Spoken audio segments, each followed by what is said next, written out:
મિત્રો, તમે સૌ કોઈ બ્રહ્મા, વિષ્ણુ અને મહેશ વિશે તો જાણો જ છો. આજે આપણે બ્રહ્માજી અને તેમના સંતાનો વિશે થોડી જાણકારી મેળવશું. બ્રહ્માજી અને સરસ્વતીના સંતાનોમાં નારદ મુનિ એક છે, જે વિષ્ણુ ભગવાનના પરમ ભક્ત છે, જે હંમેશા નારાયણ નારાયણ કરતા વિષ્ણુ ભગવાનના ગુણગાન ગાતા ત્રણેય લોકમાં વિચરતા હોય છે, જે ભૂત, ભવિષ્ય અને વર્તમાન ત્રણેય જોઈ શકે છે. એના પછી છે ચાર સનત કુમાર.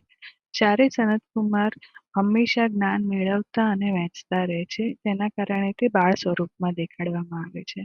પછી છે દક્ષ પ્રજાપતિ, જેમની ઘણી બધી કથાઓ પ્રચલિત છે, જે આપણે શાંતિથી વિસ્તારથી જાણીશું. પછી છે જામવંજી, જે રીંછોના રાજા એટલે કે કિંગ ઓફ બેર પણ કહેવામાં આવે છે.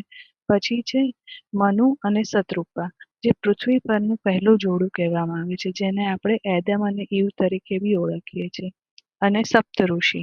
સપ્તઋષિમાં અત્રિજી, કશ્યપજી, વશિષ્ઠજી, વિશ્વામિત્રજી, ગૌતમજી, જામાગ્નિજી અને ભારદ્વાજજી, જેમાંથી આજે આપણે કશ્યપ ઋષિ અને એમના 13 પત્ની અને એમના પુત્રો વિશે થોડી જાણકારી મેળવશું.